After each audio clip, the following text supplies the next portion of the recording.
Endling by Alice Elizabeth. Read by Steve Parker. You know what an Endling is, Captain? The creature asked. No, I haven't heard the term before. What is an Endling? The captain entertained the question. An Endling is the last individual of an entire species. You let that sink in. That's me. I am an Endling.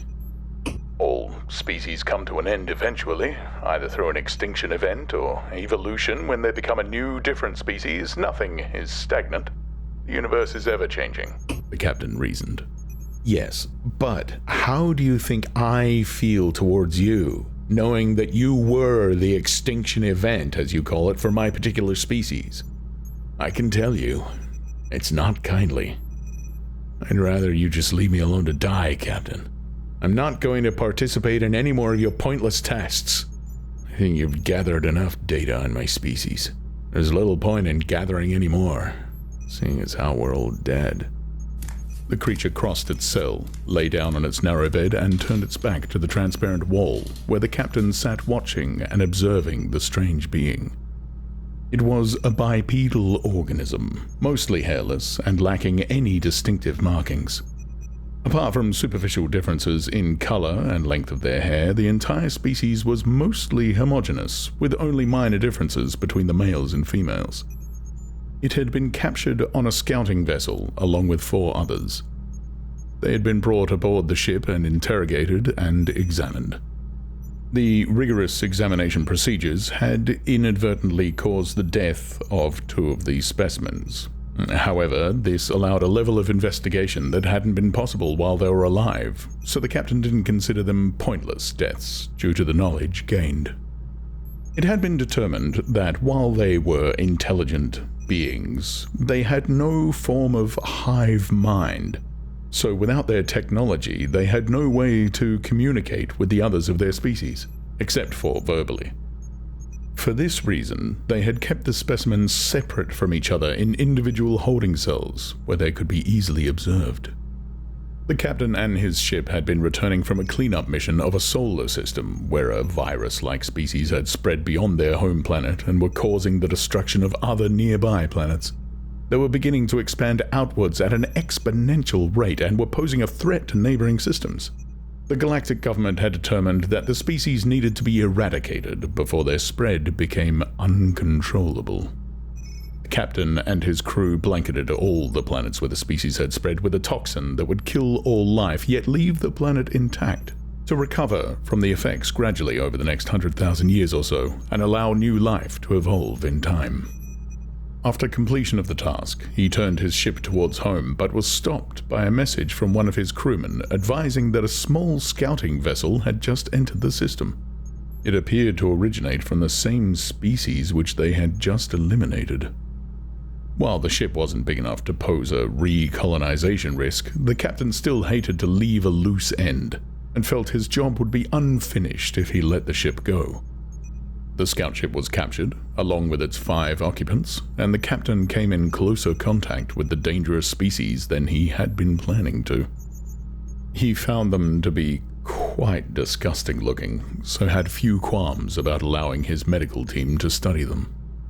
He had been surprised at how intelligent they appeared to be. He spent many hours communicating with the leader of the group.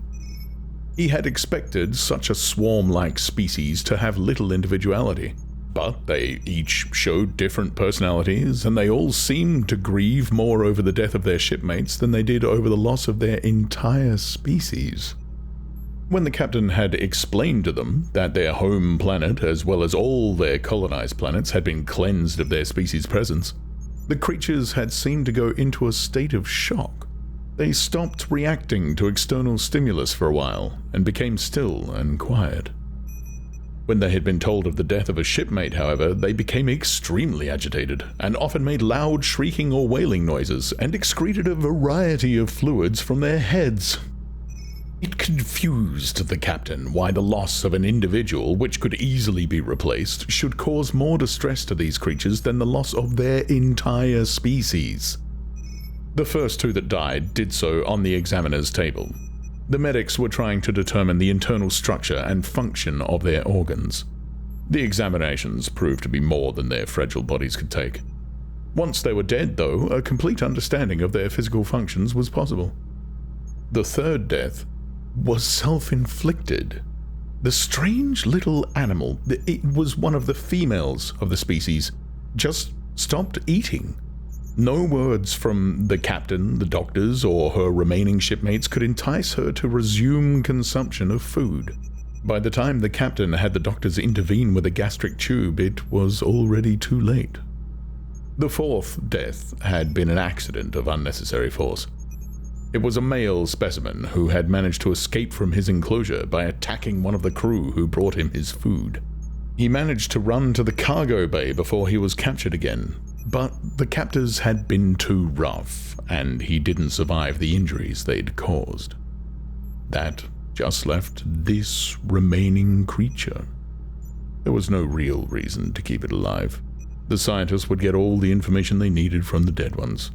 This one was merely a curiosity now, an Endling, as it had called itself.